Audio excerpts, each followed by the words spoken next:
मैं बताता हूँ। हाँ। मैं पंजाब का रहने वाला हूँ। सुनो, तरन तारण डिस्ट्रिक्ट है मेरा। सुनो, ये क्या हुआ था, पिछली बार भी जो कृषि बिल आए थे ना, मैं खुद किसान पुत्र हूँ। 10 किले की खेती, यहाँ मेरा ट्रांसपोर्ट का काम है। मेरे भाई वहाँ खेती करते, मैं उसका समर्थन कर रहा था, क्योंकि वो जो बिल थे, वो जो सीमांत किसान है, गरीब किसान है, उसके हक में थे, उसकी सहायता करने वाले थे। लेकिन आड़तियों द्वारा 10% किसानों ने 90% किसानों का नुकसान कर दिया, क्योंकि उनका धंधा है। अब की भी बता रहा हूँ, सबसे पहले मीटिंग हुई रमनदीप मान से दपिंदर हुड्डा की। मैं इसलिए समर्थन कर रहा हूँ इस चीज़ का कि ये चीज़ नजायज हो रही है। सच बोलना आदमी का धर्म है। इस धरती का पानी पीते, इससे अन्न खाते हम लोग। 16 नवंबर 2023 को जो किसान नेता अभी बैठे हैं ना, वहाँ रमनदीप मान की दपिंदर हुड्डा से मीटिंग होती है। 24 नवंबर को उसकी मीटिंग होती है, जो इसका दलाल है जॉर्ज सोरास का, जो सैम पित्रोदा। अब सैम पित्रोदा का काम है फंड करके देश में पंगे खड़े करवाना। वो जॉर्ज सोरास जिसने कहा था मोदी को हराने के लिए $1 अरब खर्चूंगा, उससे मीटिंग होती है। उसने 24 तारीख को अपने फेसबुक पे ये चीज़ डाली, मेरे पे केस करे, मैं उसका जवाब दूंगा। जिम्मेदारी से बोल रहे हैं? बहुत जिम्मेदारी से बोला हूँ। और आगे सुनो, 11 दिसंबर आ गया। 11 दिसंबर को चंडीगढ़ में नेताओं को बुला के कांग्रेस के लोगों की मीटिंग होती है स्टारबक्स होटल के अंदर। वहाँ पे उनका कांग्रेस का पंजाब का मांगट जो है, गुरमन मांगट, वो बैठा था।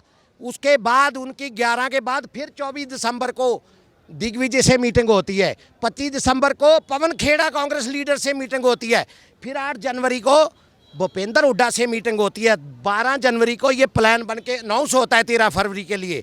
इसको कांग्रेस फंडेड कहूँगा मैं। और कांग्रेस जो कर रही है कि किसान आए, पुलिस में 2, 4, 10, 20 ऐसे बीच में होंगे जो बुरे अंसर, वो पुलिस पे पत्थर मारेंगे, लड़ाई होगी, गोली चलेगी, किसान मरेंगे, मेरे नौजवान किसान मरेंगे, और राजनीतिक रोटियां कांग्रेस सेकेगी। ये है मेन एजेंडा। मैं किसान हूँ, मैं इस धरती का पानी पीता हूँ। वो किसान नहीं है, वो किसान नहीं है। वो किसान मैंने तो खोल के बता दिया आपको कि क्या एजेंडा है। 90% किसान, मैं सल्यूट करता हूँ इस देश के किसानों को जो अपनी मेहनत कर रहे हैं खेत में। मेरे भाई भी खेत में मेहनत कर रहे हैं। ये बड़ी बड़ी मर्सिडीज गाड़ियां वाले आंदोलन बेचने वाले दलाल है। और उसने डाली थी कि बड़े बड़े नेताओं की फोटो डालूंगा ना, मेरी छवि बनेगी। उसको ये नहीं पता था कि ये प्रूफ मेरे उल्ट भी जा सकता है। अब ये है सच्चाई, आप पब्लिक देख लो क्या हो रहा है। अच्छा, लेकिन उनकी मांग ठीक है, कहाँ से फंडेड होंगे, क्या होगा, वो बात का विषय है। एक मिनट डॉक्टर साहब, आप रुकिएगा। वो ये कह रहे हैं कि भाई जो मांगे हैं, जो हमारे ऊपर केसेस हुए हैं, वो केस वापस क्यों नहीं ले लेते? वो सारा कुछ वापस होना चाहिए। वो सरकार के साथ सरकार बैठ रही है ना, बातचीत से देखो, 2 देश भी लड़ रहे हो तो उनका भी हल हो जाता है।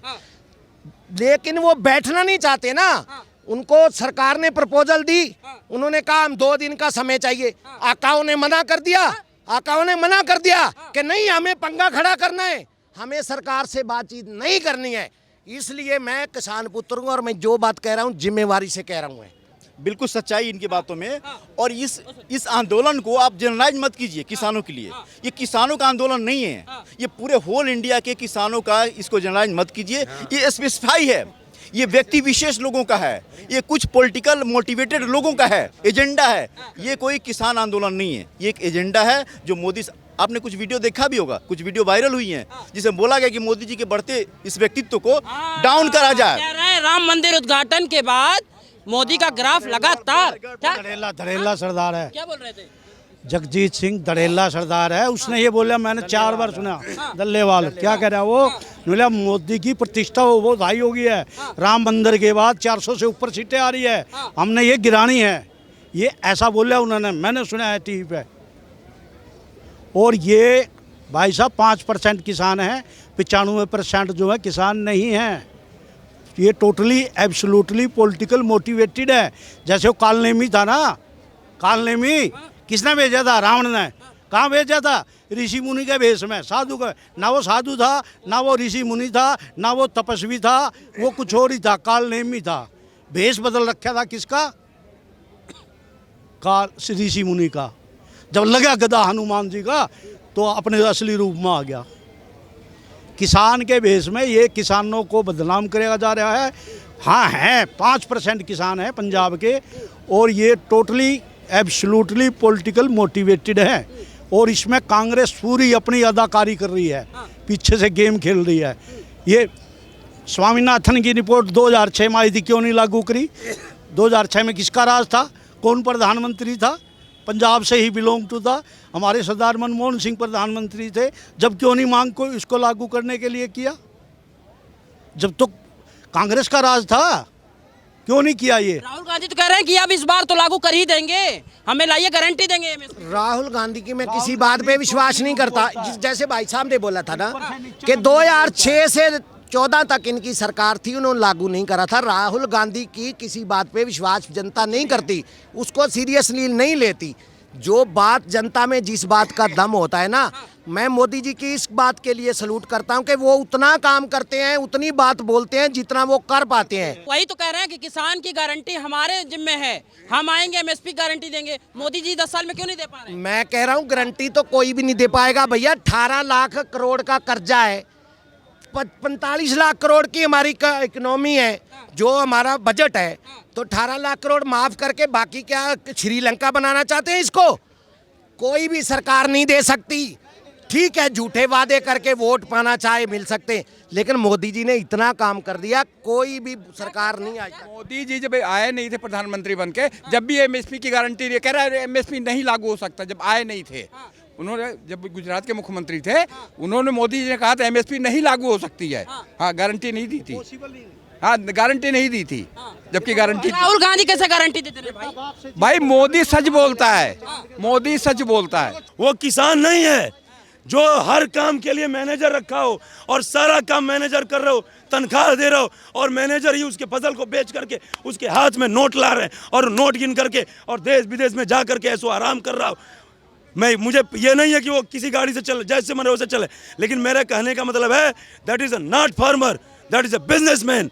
फार्मर वो है जो मिट्टी से जुड़ा हो। एक लाइन का एक गीत जो है पुराने जमाने में चाचा जानते होंगे कि किसानी करेला हो, वैसे पॉइंट पे एक लाइन भाई, देखिए बात यहाँ पे है। आप क्यों नहीं चाहते कि किसान थोड़ा सा बड़ा हो? किसान क्यों ना पढ़े? ये क्यों नहीं चाहते? किसान की बात क्यों नहीं मान रहे मोदी? ये अरे बात मानने वाली होनी चाहिए, तभी मान लेंगे ना। पॉइंट पे आ रहा क्या हूँ। नहीं मानने वाली है? आप हमको 10 किलो सोना दे दीजिए, दे दीजिए, देंगे, दे दीजिए। गारंटी मांगने के 10 किलो सोना है। एमएसपी की गारंटी वो कितना मांग रहे हैं? 252 रुपए का गेहूं करना चाह रहे हैं, वो कानून बना रहे हैं वो। तो 252 रुपए का गेहूं खरीद लेंगे, उसके बाद हम लोग को आटा कितने का मिलेगा? 350 का खरीदेंगे आप। उनकी कोई मांग ऐसी नहीं है जो मानने वाली हो, और वो मांग मनवाने के लिए आए हैं वहाँ पे। उनको मांग नहीं मनवानी है, बस 2 महीने का काम है, चुनाव हो जाने दीजिए, पैसा नहीं मिलेगा, सब गायब हो जाएंगे किसान, सब लोग गायब हो जाएंगे वहाँ से। आप देखिए, महीने का रिकॉर्ड कायम था इसी दिल्ली में। आप 2 महीने देखिए, 2 महीने के बाद अगर कोई नजर आ जाएगा तो बताइएगा। 13 महीने तक, और कितने किसान उसमें मरे भी थे। उस समय भी चुनाव आने वाला। नहीं, बात चुनाव की नहीं होती है यार। बार बार जब चुनाव आता है तभी याद आता है क्या? ऐसा थोड़ी होता है यार। अब पहले आपने 1 साल में क्यों नहीं सुनवाई करी? कोई आपने सुनवाई नहीं करी कोई भी, तभी तो तुम्हारा आना पड़ा है चुनाव के टाइम पे। ये कह रहे प्रदर्शन करना चाहिए था ये पहले। बताइए, यार ये तो क्लियर सी बात है। वापस लिए जब मोदी जी को कितने महीने हो गए, और उसके बाद जो है जब इतने महीने हो गए तो अब तक आपकी मांगे कहाँ थी? अब तक आप कहीं नहीं सड़कों पे उतरे। अब जब यहाँ आचार संहिता लागू होने वाली है, देश में चुनाव होने वाला जब अत्याचार जब अत्याचार होना चालू हो जाता है ना, जब सर से पानी ऊपर जाता है, तब उतर के आना पड़ता है मैदान में। चुनाव के दौरान ऊपर आता है। बिल्कुल आ जाता है भैया। अगर आप सुनो, मेरे घर में आग लगाने आओगे तो मैं आपके घर में नहीं छोड़ूंगा आग कौन लगा। लगा रहा है आग? पहले आग लगाई ना, लगा कौन रहा है? महीने पहले, कौन लगा रहा है? 13 महीने पहले लगाई ना। और मर्सिडीज और ये बड़ी बड़ी गाड़ियां कहां से आई?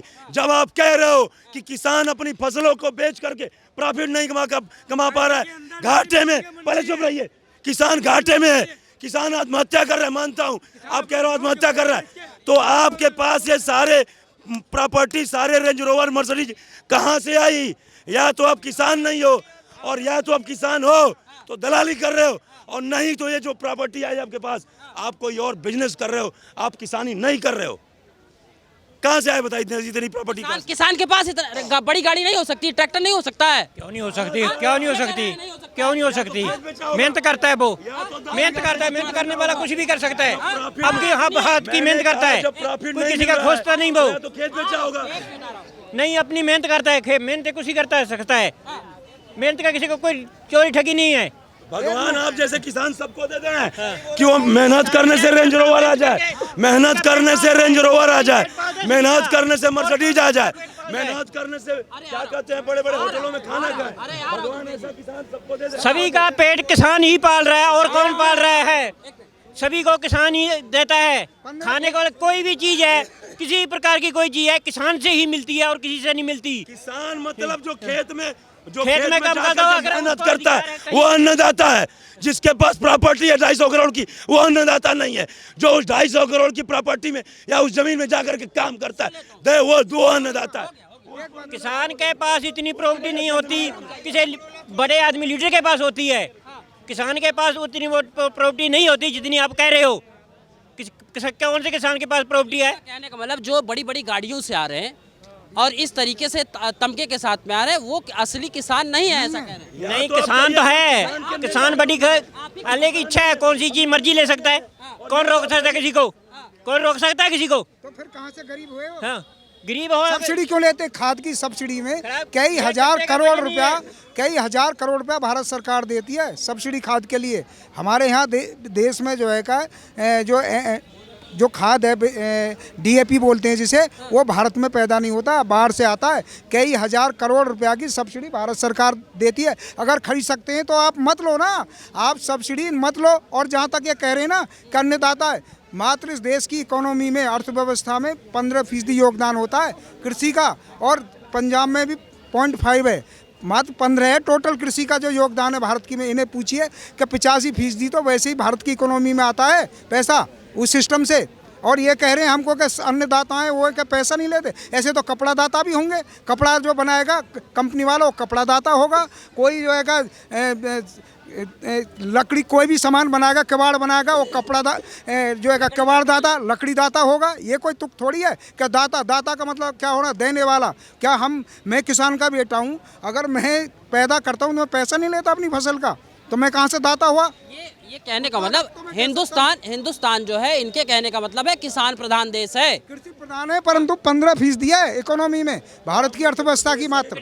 आप 15 मध्य प्रदेश के किसान नहीं, उत्तर प्रदेश में किसानी नहीं होती, छत्तीसगढ़ में किसानी नहीं होती, राजस्थान में किसानी नहीं होती, बंगाल में किसानी नहीं होती, और तमाम सारे स्टेट में किसानी नहीं होती। खाली ये दिल्ली और हरियाणा में किसानी होती है। आरोप लगा रहे हैं सिर्फ हरियाणा और लकड़ी कहाँ से पैदा होती है?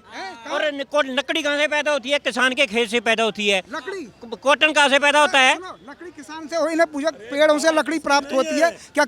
उससे वो होती है, ये तो नेचर में भी दी है, प्रकृति में। कहाँ से आप आए? सोना से। अच्छा, ये जो आरोप किसानों पे लग रहा है कि किसान जो यहाँ बैठे हैं धरने पे, ये सिर्फ पंजाब और हरियाणा के किसान हैं, आप हरियाणा का भी नहीं है? हरियाणा के नहीं है। एक बार चल तो सही आके दिखाते हैं। चल हरियाणा का मैं भी रहने वाला हूँ, चल एक बार हरियाणा चल दिखाते हैं। जिस दिन मेहनत करेगा ना उस दिन पता पड़ेगा तेरे को। भाई साहब मेहनत की बात होती है सारी, किसान क्या होता है। इन्हें किसान का बेटा हूँ मैं। ये मुझे सिखा रहे हैं, किसान का बेटा हूँ मैं, किसानी की है मैंने। ये मुझे सिखा रहे हैं किसान के बेटा को। क्या उत्तर प्रदेश से हूँ मैं, यूपी से हूँ, और जेवर एयरपोर्ट के पास मेरा गाँव है। कभी ये मत कहते ना फावड़ा से जाके मैंने ईख भी जो है गन्ने पे कह रहे हैं फावड़ा चलाने का शर्त लगाएंगे। मैं बैल के पीछे घूमते थे, घड़े 5-5 रस के घड़े भरते थे रात में 2-2 बार, 10-10। इनने तो कभी कई किसान का काम किया ही नहीं है इन्होंने। आई समझ में? अरे क्यों छोड़ी? क्योंकि पढ़ाई करते थे हम, इसलिए जो है कि वो यहाँ आ गए। और भी भाई करते हैं मेरे काम किसान के। मैं किसान का ही बेटा हूँ। ये मुझे ये सिखाएंगे किसान की। एक बात बताइए, वो ये भाई साहब वो ये कह रहे हैं, जो किसान बैठे हैं या आप अगर उनका समर्थन करते हैं, वो ये कह रहे हैं कि जितने हमारे ऊपर केसेस आए हैं सारे केसेस वापस ले लो। ऐसा क्यों कह रहे हैं? नहीं, किसान पर तो झूठी केस लगा देते हैं। केसेस कहाँ है पूछिए तो कोर्ट क्या करेगा ना। कोर्ट क्या करेगा? जिंदगी का निपटता ही नहीं, कभी फैसला होता ही नहीं है। हमला किया था और खालिस्तानी झंडा फहराया गया था, क्या वो अपराध नहीं था? क्या देखा आपने खालिस्तान झंडा था। प्रेस मीडिया में खालिस्तान झंडा अरे खालिस्तानी नहीं था, मान लीजिए आपने अपने देश का भी झंडा लगाया हो, लेकिन आप प्रशासन को कानून का, संविधान का उल्लंघन आप परमिशन लेकर के लगाते। आप बिना परमिशन के क्यों चढ़े, क्यों गए? कहने का मतलब आपका इंटेंशन सही नहीं है। उतार के खालिस्तानी झंडा लगाया, इस भारत के 140 करोड़ लोगों ने देखा। भाई समझ में, ये कहने का जो है मुकदमा झूठे मुकदमे है। ये जो सच्चा सारी प्रेस मीडिया में आया और हमारे देश के जवानों को पीटा गया, उन्हें मारा गया, और ये कह रहे हैं कि किसानों के साथ बदसलूकी नहीं हो रही है क्या? अरे जब कानून का कोई उल्लंघन करेगा तो पुलिस का ये दायित्व है कि कानून व्यवस्था बनाए रखने के लिए वो एक्शन लेना चाहिए। हक के लिए खड़ा है और किसी के लिए नहीं। आपने हक के लिए खड़ा है और खड़ेगा। सुनो, ये करें जब देश का सुनो यार, बात तो गर्मी में कुछ ही कह दे, गर्मी में कुछ भी कह देता है, गर्मी में कह देता है। हाँ, तो कह दोगे। और सुनो, क्या बोल देंगे? 45 लाख करोड़ का बजट है भारत सरकार का, और इनके अनुसार अगर ये कह रहे हैं ना, जो श्रीमान जी आ रहे हुए हैं, जो अपने को किसान कहते हैं, मैं किसान उनको नहीं कह सकता, वो है ही नहीं किसान। किसान ही नहीं मानते। क्यों नहीं किसान मानते? तो रात को पानी कौन लगाता है? रात को पानी कौन को लगाता है? कौन काम कौन करता है खेतों में जाकर?